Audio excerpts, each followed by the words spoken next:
Today, let's talk about the kind of tired that sleep just does not fix. It's the kind of tired that sits so deep in your bones and you just feel this deep level of weariness. And it may make you stare at a blank screen, even though your calendar is packed. And it's the kind of tired that doesn't show up in your blood work. No, you're told everything is fine. Everything's absolutely fine, but you know you don't feel fine. And instead, it seems to live much deeper in your nervous system, which is quietly saying to you, enough. Now, if you're like most of us, you've probably been told to push through, smile through, just power through. Today's episode is for the woman who has built her success on hustle, and she's starting to feel those cracks in her foundation. It's for the woman who can run the meeting and prep the lunch and meal plan like a champ, but's quietly wondering, why does it feel like I'm losing myself in the process? So take a deep breath, drop your shoulders, and let's dive in.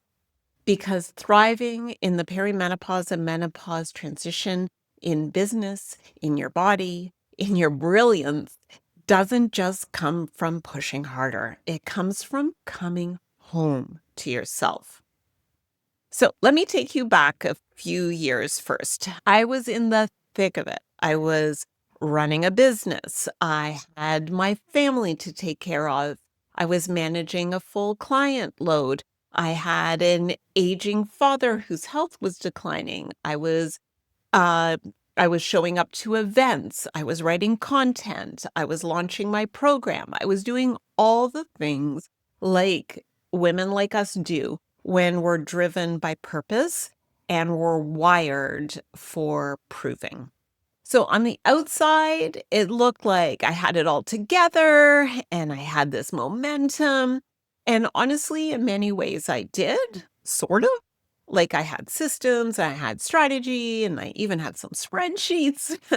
But inside, I was running on empty for sure. And the worst part is I didn't know how to stop.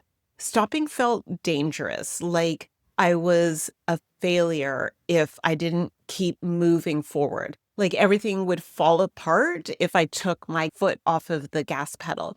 And that was even like just for a day if I had my to-do list in front of me. It felt terrifying to fall behind.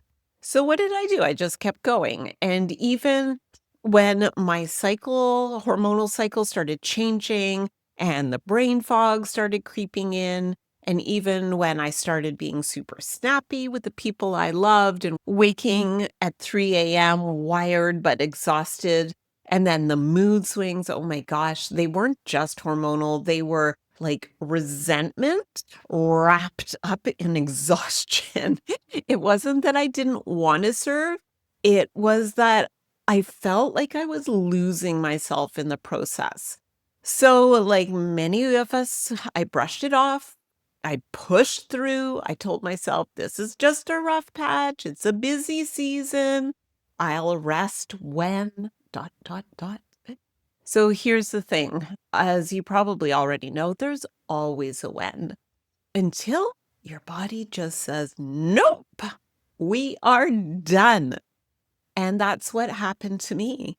One day I woke up and the clarity was just completely gone. My fire was completely gone. I was still showing up, but my energy wasn't. And when your energy in your business is gone, that was the beginning of everything changing. And here's what I learned. Pushing is expensive. Not just in energy, but in what it costs you emotionally, spiritually, rationally. There's a reason your body starts whispering. That little voice appears. It's trying to save you from collapse.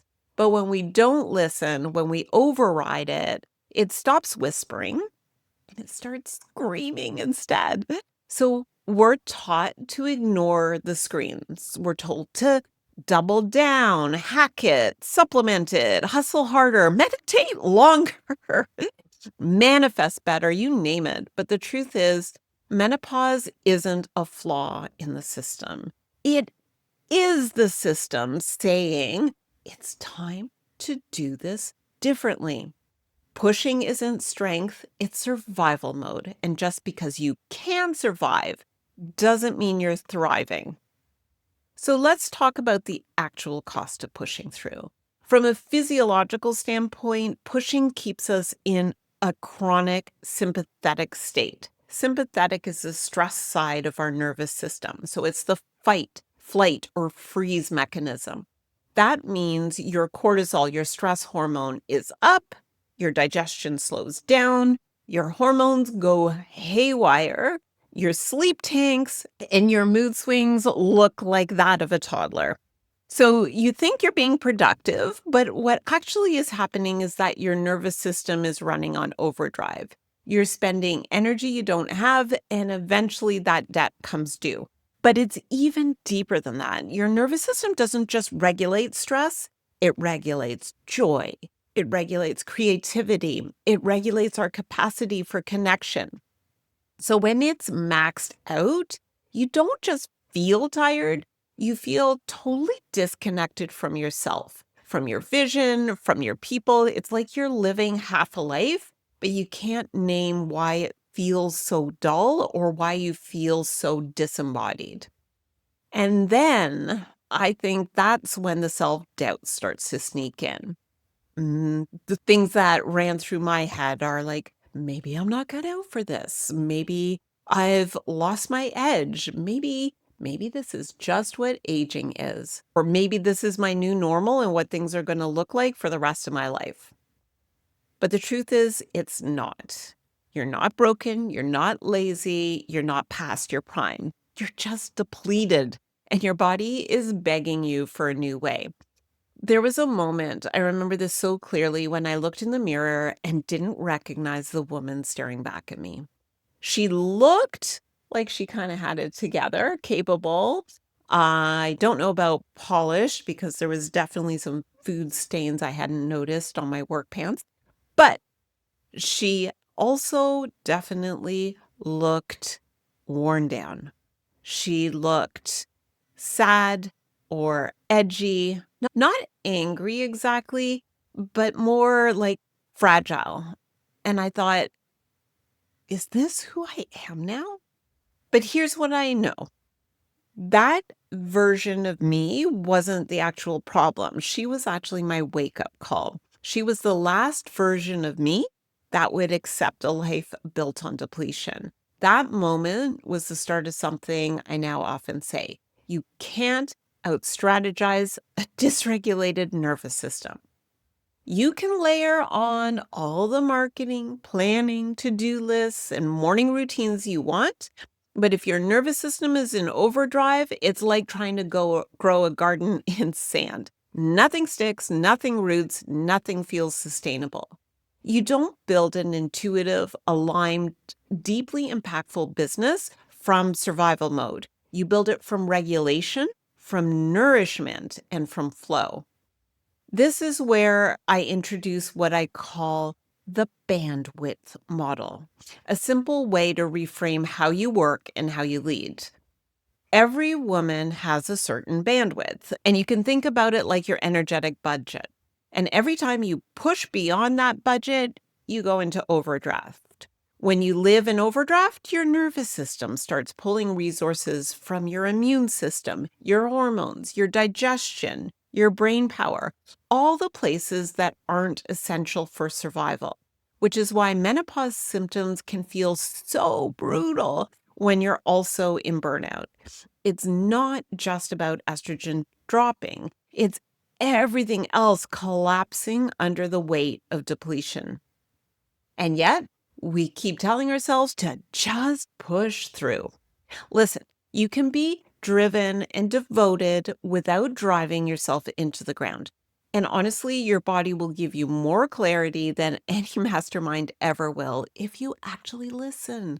So let me tell you about the moment I finally surrendered. And I say surrendered on purpose, not crashed, not gave up. The surrendering isn't a weakness, it's a rebellion against a system that says your worth is tied to how much you produce.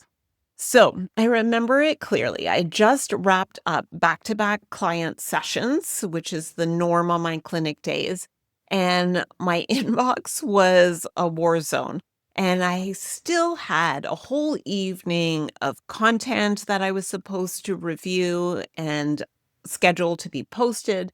And in that moment, instead of pushing through like I always did, I just closed the laptop. Radical, right? I was just done. Done performing, done proving, done pretending that I've got this when clearly I didn't. There was a grief in that moment, but also like a sense of relief. I didn't need just another productivity hack. I needed permission to stop and start redefining what success looked like for me. And that night, I had a new question. What if the version of me who doesn't push is actually more powerful? Now, that question unraveled everything. It invited me to rebuild my rhythms, not just around business, but my biology, to regulate my nervous system before I reached for another tactic, to check in with my body before I said yes to anything, and to track my energy like it was the most precious currency, because it is. And I started noticing how I was using my energy like a debit card with no balance, swiping it everywhere and hoping for the best. Every yes to a Zoom call I didn't want to take, every hurried meal, every people pleasing moment, it all cost something. So I made a decision: no more overdrafting my body to fund my business. This was the moment I began building what I now call a menopause proof business. Not because it's immune to change, but because it's designed for it. It's rooted in biology, aligned with my nervous system, and flexible with my bandwidth. And it's clear in its values. And you know what happened? I started doing less and making more impact. My work got sharper, my relationships got richer, my creativity, which had been hiding under all of the pushing through, came flooding back. And maybe most importantly, I actually started feeling happy and liking who I was again. Because here's the thing nobody talks about: when you're always performing, you actually lose touch with your own voice and you forget what your own truth sounds like. And you end up building success that looks good on the outside, but it just doesn't feel good on the inside. And that's what happens when we build from hustle. So let's break down the differences between the two kinds of power I see in women I work with. So there's regulated power versus hustle power. So hustle power is the adrenaline fueled moments. It's impressive, but totally unsustainable. It's also addictive. Have you ever stopped, decided, I'm just going to take the day off? And inside your foot is tapping and you're thinking of the to-do list and you feel so uncomfortable and you're just like, oh, I'm just gonna do that one thing.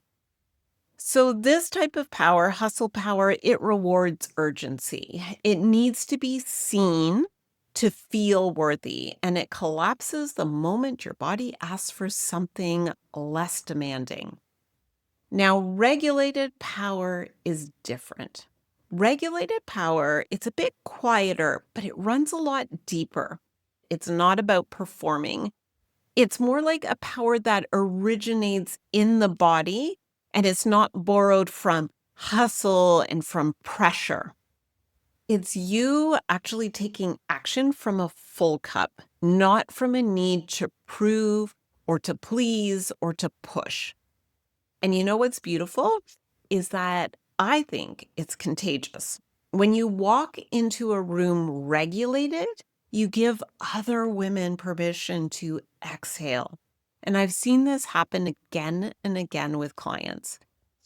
There's this one client who I remember she used to white knuckle her launches with 3 cups of coffee and a looming sense of like dread behind her, she described it.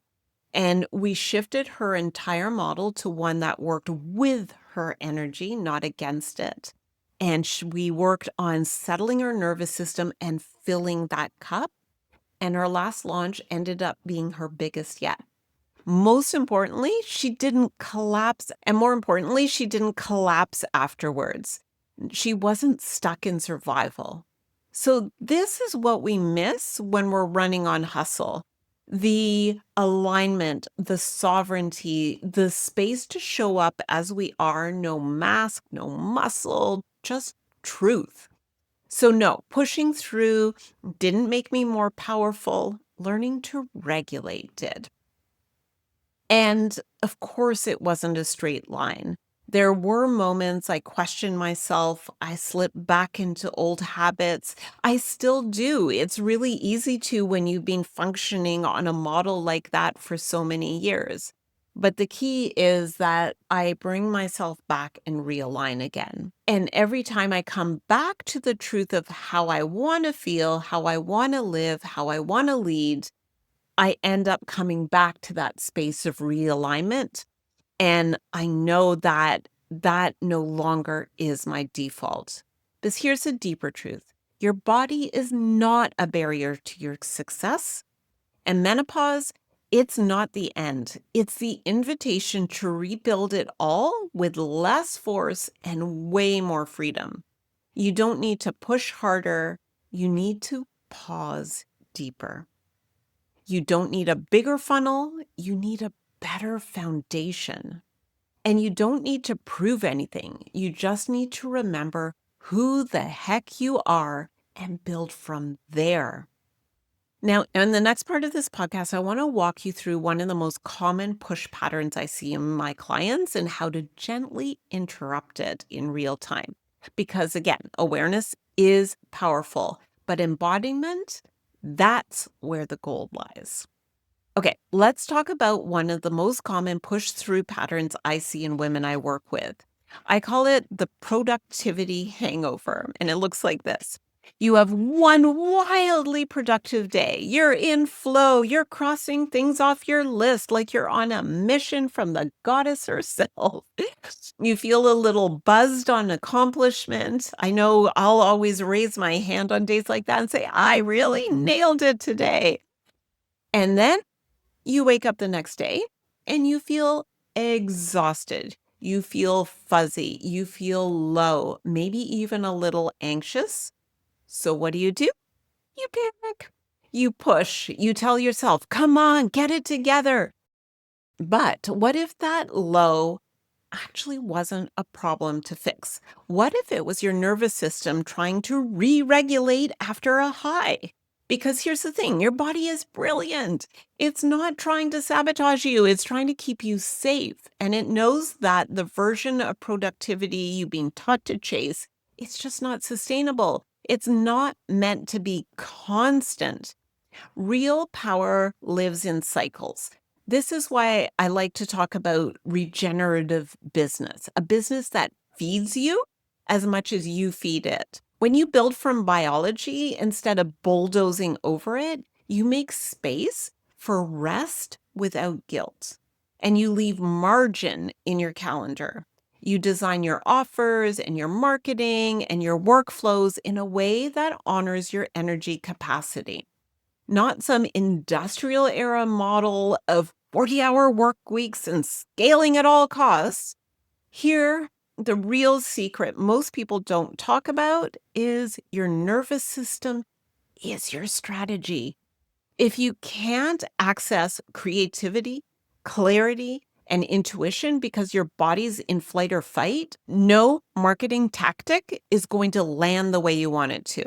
This is why so many brilliant, heart-led women feel like they're doing everything right in their business, but it still feels hard. It still feels off. And it's not because you're doing it wrong, it's because you've outgrown this model of pushing. So let me offer you a very simple reset for those moments when you catch yourself reaching for hustle out of habit. This is called the pause, pattern, play practice. Okay, number one is pause. So literally, stop. Step away from your screen. Take 3 full breaths and let your body catch up to your brain. Number 2 is pattern. Ask yourself, what am I trying to override right now? Is it fatigue? Is it fear? I need to feel productive to feel worthy. And number 3 is play. Choose a different micro action, not a big shift, just a small act of softness. Step outside or stretch or put on music and dance a little bit. Let your body come back into regulation.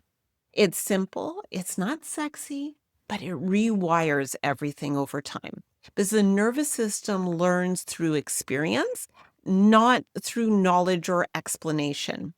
And here's what's wild. The more you do this, the more capacity you can actually build. You stop crashing, you stop spiraling, and you start catching yourself sooner and responded with grace instead of guilt. Your baseline gets safer and your system trusts you more. And that trust becomes the soil from which real visibility and leadership can grow. So you're not just showing up, you're being seen without self abandonment. And that's what this work is really about. Not just creating content or launching offers or dialing in your messaging, though all of that matters, of course. It's about reclaiming your power to show up fully and still have something left for yourself at the end of the day.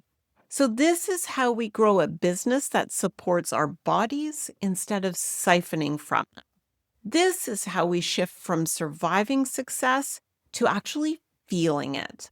So, no, we're not pushing through anymore. We're actually tuning in and we're rewriting success in a way that feels sacred and strategic and sustainable. And this is how we menopause proof not just our bodies, but our legacies.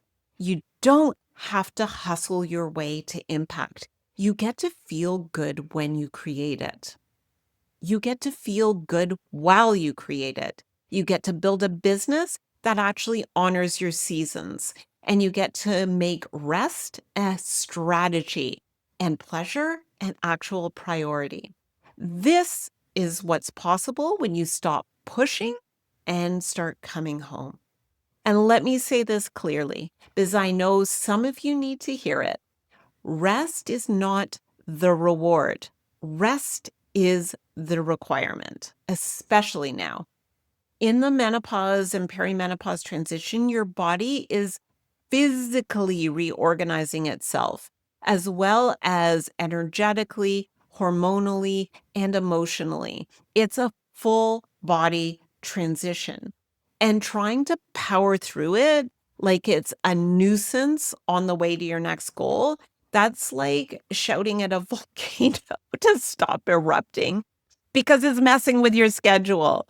You are literally becoming a new version of yourself, and that requires reverence. The women I work with aren't broken.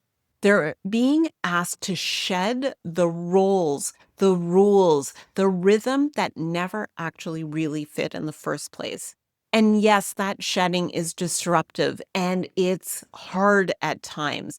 And it definitely isn't graceful a lot of the time, but it's always deep, important work. So if things feel kind of shaky right now, let me offer you this, that it's not a sign you're falling behind, but instead it's a sign that you're in the middle of a powerful reset. And it doesn't mean you stop everything. It just means you realign into it. You pivot, You pause. You start honoring what's real instead of chasing what's expected. And this is how you stop building on burnout and start building from your body, because your body knows. She knows. She knows what needs to go. She knows what needs to be born, and she knows what you're truly capable of. Once you stop outsourcing your worth to your output. So let's make a different kind of vow: to trust slowness and to choose alignment and to make business decisions that feel like an exhale, not anxiety. So if all you've done this week is rest, that counts. If you've caught yourself mid push and chose to breathe instead, that counts. And if you said no to one more thing that didn't feel right, that also counts. It all counts. There is a powerful quote by David Suzuki, the environmentalist and scientist, that stuck with me for so many years. He talks about how in nature, constant growth is actually the definition of a cancer cell. Let that sink in. We've been taught to chase endless growth: more revenue, more clients, more content, more output. But in nature, nothing blooms all year. Constant expansion isn't a sign of health, it's a sign of imbalance. And yet we treat stillness like a problem to fix. We treat rest like a weakness. And we treat the natural ebb, like the winter seasons of life and of business, as if there's something shameful. But what if we took our cues from ecosystems instead of economics? What if our business was actually allowed to have a winter, a time to turn inwards or to prune or to root deeper? What if you trusted that spring would come, not because you forced it, but because you aligned with it? Your body already knows how to do this. It's cyclical, it's rhythmic, it's intelligent, just like nature. So when your energy wanes, when your creativity dips, when your clarity goes quiet, maybe that's not a crisis. Maybe that's just a season. And your job isn't to push through the season, it's to partner with it. So, truth bomb moment here. Pushing isn't power. It's a trauma response dressed up as productivity. So many of us learn to push through as a survival skill, but the very thing that got you here isn't what's going to get you free. So I'd like to give you a couple of reflection questions.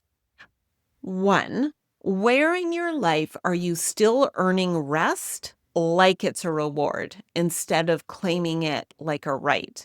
So, for example, do you let yourself rest only after the to-do list is cleared, even though you know it's never really done? Question number two, what part of your rhythm no longer fits the woman you're becoming?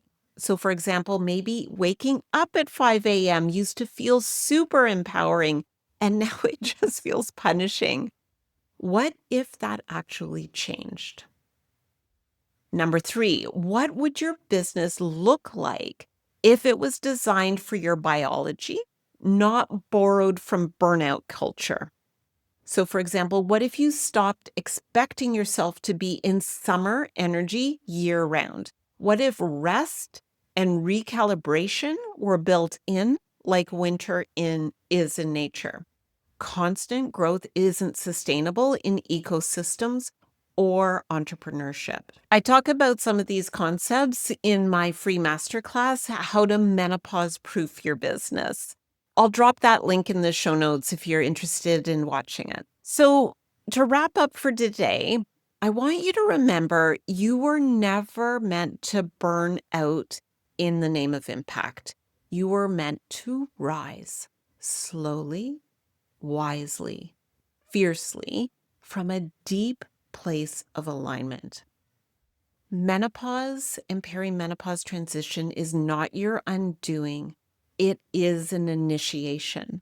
And the power that's waiting on the other side of the push, it's quieter, it's deeper, and it's entirely yours. So, wherever you are today, whether you're curled up on the couch with tea or you're multitasking in the grocery store line, I want you to hear this. You're not behind. You're right on time, and your body knows the way, and your business will follow. This season, it's not about doing more, it's becoming more you. All right, that's a wrap for this week. I'll see you next week. And until then, stay fabulous.